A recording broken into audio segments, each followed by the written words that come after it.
In partnership with AvBuyer, the home of all aircraft for sale worldwide and the latest actionable intelligence in print, digital, and online. Check out avbuyer.com.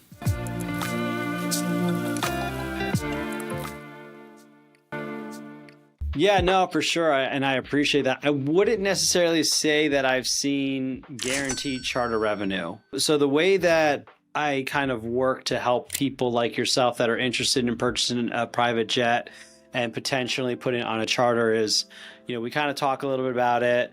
Does it make more sense to do a jet card or fractional ownership? And then I've got a number of operators that I work with that, hey, let's schedule, 2, 3, 4 phone calls to see which operator's business model makes the most sense for you, which operator, personally makes a lot of sense for you, and kind of go from there. What I will tell you with most of the operators is that they can pretty confidently offset your fixed costs, your hangar, your insurance, your pilots, that sort of a thing. You'll still likely have to pay for your own travel. And when you look at the revenue that comes in, it will like I said, likely take care of your fixed costs.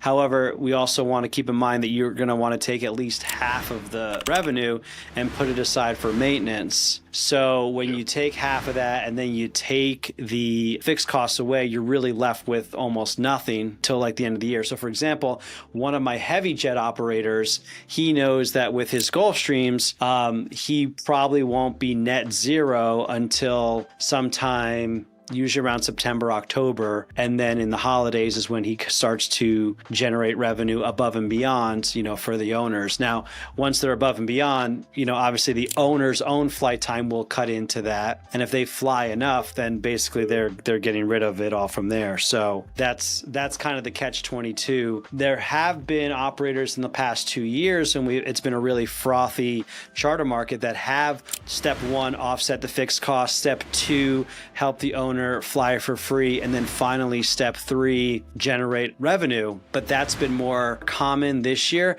But there is not an operator on the planet that will ever, at least one that I would want to work with, that I would trust, that would guarantee you, hey, buy a jet for us and we'll make sure it cash flows you and generates revenue for you.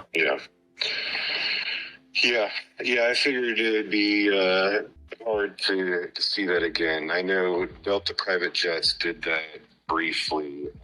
Yeah, right. Mm-hmm.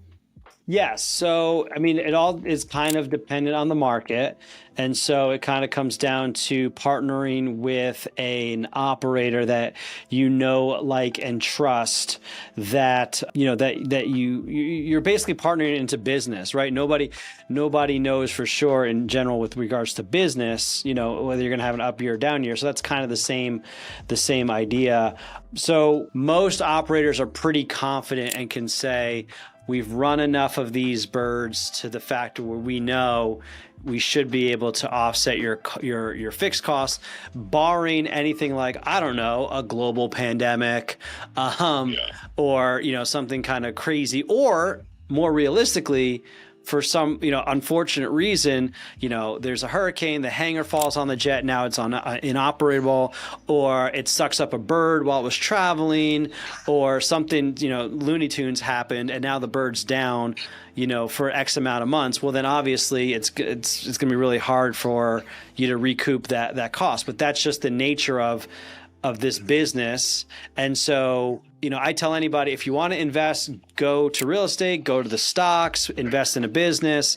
This is not an investment tool. This is, you have a need to travel, and hey, I wouldn't mind the tax write-off, and hey, I wouldn't mind allowing someone to take my jet with the off chance that this is going to offset my costs and maybe even make a little bit of profit. I'm willing to roll the dice. I'm comfortable with that. So if that's you, yes, I have a product and a service that I can share with you. If you're kind of like, then I would listen, to that gut. Yeah. Okay. Yeah, I probably want something a little more sure. Yeah. On the same token, what I can do is, if you don't mind texting me your email address, I can send you proposals. I've actually got one proposal from an operator that he's very the guy that asked for it, he wanted them to be very conservative. And so, for example, he was running, I mean, we didn't even talk about what jets to do, but he was running the Citation XLS, which is going to be about, $3.5 to $5 million, depending on, programs and stuff. We can get you a mid-sized jet, in the $2.5 million range if we had to. But his scenario was, hey, if this thing's flying 480 hours and you're flying, 50 of those hours, okay, the total revenue is going to be 1.6 million. Okay. The direct operating costs on this is going to add up to a total charter operating cost of $1 million. So the gross profit from charter is $500,000. And then the owner's going to fly for about $125,000. Then you got to look at your overall fixed costs, salary, benefits, training, hangar, insurance, management fees, subscriptions. That's $750,000. So the net operating income for the year is negative $300,000, but you still get your tax benefit. So your net income before financing and tax benefits is negative $300,000. Okay. So conservatively, if the bird flies almost 500 hours a year and you're taking 50 of those hours, conservatively, you could be, instead of having to pay, for it all by yourself, you're going to get $500,000 back from the charter operation. No, even more than that. I'm sorry. You're going to get 1.6 million from the charter, and you're only going to pay $300,000 for the year to operate your bird. Yeah, which that's about the cheapest way to get 50 hours that there is, right? You can't do 50 hours for that price. I was going to ask you that question, actually. What's your jet card that you're using right now? Like, what did you have to pay? Okay. And did you get a certain amount of hours? That makes sense. So what was the flat rate fee? Okay. So another way to look at that, let me see if he has it in here. So he's 1,071,990 divided by, okay, so the direct operating cost on this Excel is roughly $2,500 an hour. Let's round up to $3,000 an hour. So you paid $200,000 to fly 9,500 hours a year. I'm sorry, $9,500 per hour. But I'm assuming you could also get access to a heavy jet, not just a mid. Like, it would also depend what kind of jet you're flying, because 9,500 is a lot if it's like a light jet, but it's pretty reasonable if it's like a heavy jet, like a Gulfstream. Yeah, no, I want to say, and actually I told you wrong. It was closer to 7,500 or 8,000 for a Phenom 300, or it was 9,500 to 10,000 for Challenger. Okay. Yep. That makes sense. Okay. So let me put this. So the Phenom 300 is close to the Citation XL. It's still newer, nicer, so it is going to have a higher, like a charter rate for a Phenom, 300 at 7,500 an hour. Like, that's fair. Okay. So the XL, it's going to have a similar cabin size, but it's going to be a little bit older, but still going to get you from point A to point B in roughly the same feel, unless you really care about the aesthetics. So even if I bump up the Excel the Excels will you typically charter out between $5,000 and $6,500 an hour. So that's kind of going to be our apples to apples. So you paid $200,000 to get into the program, and then from that $200,000, you're going to pay out at roughly $7,500 an hour. Yep. So in the charter scenario, you're going to pay, let's just go with $4 million, okay? And you're going to need, if you try to do to finance that, your downstroke would probably have to be 30%. So you're going to be at 1.2, right? So versus a $1.2 million outlay for a $4 million jet, that's going to get you let's just say a charter rate of maybe $3,500 an hour, because you'll pay the. They don't charge you the retail rate usually. The operators will charge you whatever it costs them to do the thing. So I mean, again, the benefit of it being primarily here a tax play, because you can, write off 80% of that $4 million purchase price. And then you're also going to get, half the price roughly per hour to fly. So you can fly twice as much, to do that. But you've just outlaid X amount of dollars. And at the end of the year, you're still going to end up paying more than the 200 grand that you're paying now. You're still going to pay, let's say $350 just on like ongoing maintenance and fees and all that kind of stuff. So, but I'd be flying more too. Yeah, this scenario is based on 50 hours. So if it's 200,000 divided by $7,500, so that's only it's double basically. It's like 26 hours. So you'd be flying twice as much with the purchase. Now we can get you in cheaper asset classes, like we can go Falcon 50s that are under $3 million, and there's a business model to make that make sense if you're okay with an older jet and rolling the dice on an older jet. I mean, there's a lot to kind of think about when it comes to acquisitions. All that to say, at the end of the day, it's still like, you look at the top line item of revenue, that what you're going to generate, there's a lot of items between that number and the bottom line, which is your bank account. So any number of those line items, more, less, longer, that's, kind of what you're rolling the dice on. And again, it is possible. I mean, this is why the operators operate the business model, because it's profitable for them, because it's profitable for the owners, and there's a symbiotic relationship. But there's just some things out of their control that it would be irresponsible of an operator to guarantee somebody, a specific cash flow or specific number. Okay. So they're not going to guarantee it, but they could say, hey, we've done this X number of times with other clients and it works for them. So we've got confidence that we can add another jet and utilize it.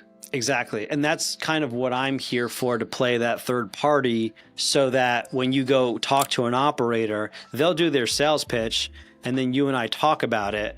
And like, hey, Tom, I like this. I didn't like this. What did he mean by this? And then if you have any questions, then I can go back and ask those questions and get you the answers, because I'm operator neutral. Right. So what happens is you and I talk, we make sure this is a good idea from a business, like, okay, this makes sense from a risk standpoint, risk tolerance standpoint. Then we set up conversations with the operators. We go through that. We ask questions, we get answers. If it still sounds like a good idea, then I'm going to say, okay, who do you want to go with? And I'm going to present you with my acquisition proposal. On a mid-sized jet, by the way, this is all in the world of mid-sized jets, and we can change that. But in the mid-sized jet, my acquisition's $100,000.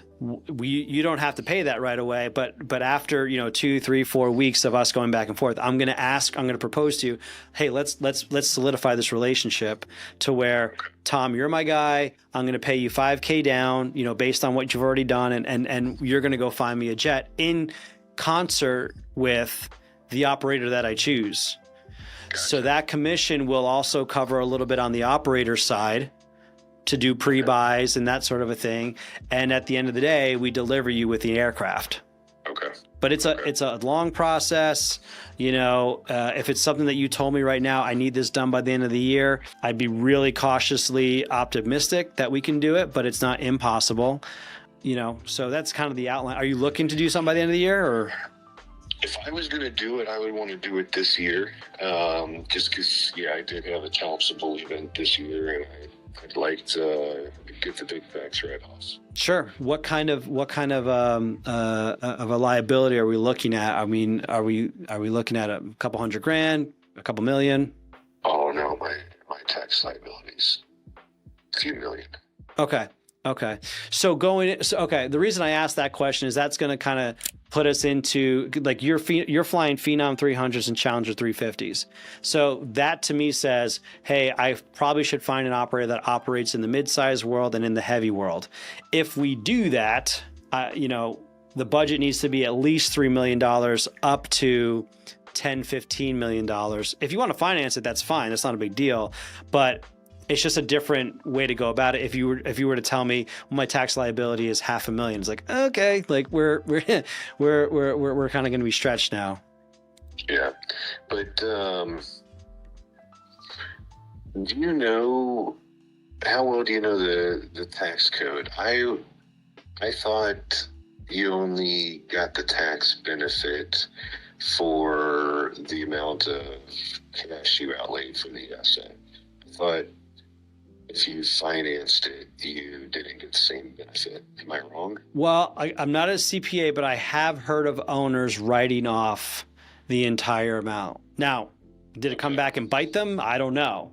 But everyone's got their own CPA that has a different understanding of the tax codes. And I have definitely seen owners take the full value of the aircraft for depreciation. Okay. Is it finance an aircraft? It's harder if you put it on a certificate, and it's harder if you put it if it's older than 20 years, and it's harder if it's not on engine programs. Okay. Those criteria are mostly predicated on your budget. So is it hard to finance a $10 to $20 million jet? No, not usually, because they're younger than 20 years old. They're on engine programs, and at that point, the banks are more lenient towards it. If you're looking for a $3 million jet, that could be harder because usually it's older than 20 years old. The engines may or may not be on programs. And then if you want to put on a 135, that's just like strike three, where it's just a smaller pool of lenders. That's all it is. It's a smaller pool of lenders. Okay. Yeah, no, it's a lot to think about, but I'm here on a regular basis to let's take next steps. So for example, I'm going to send you, Eli, a couple of my videos. Which ones did you see? Did you see Justin with Ajax Jets that does the Falcon 50s? No. Okay, that's a great one because that'll be an operator that we would talk to, and he goes through his business plan. Did you see the last one we just posted with Michael Vanacore on the heavy jets? No. Okay, another one I'll send you because they're basically the conversations we're going to have with operators, and they'll show you how it kind of breaks down. So I'll send you those two videos, and then let's schedule another time to talk, and I'll answer your questions, and then we'll see what the best way to move forward is. That sounds great. Awesome. My pleasure, Eli. I'll be in your text in just a little bit. All right. Thanks. Bye.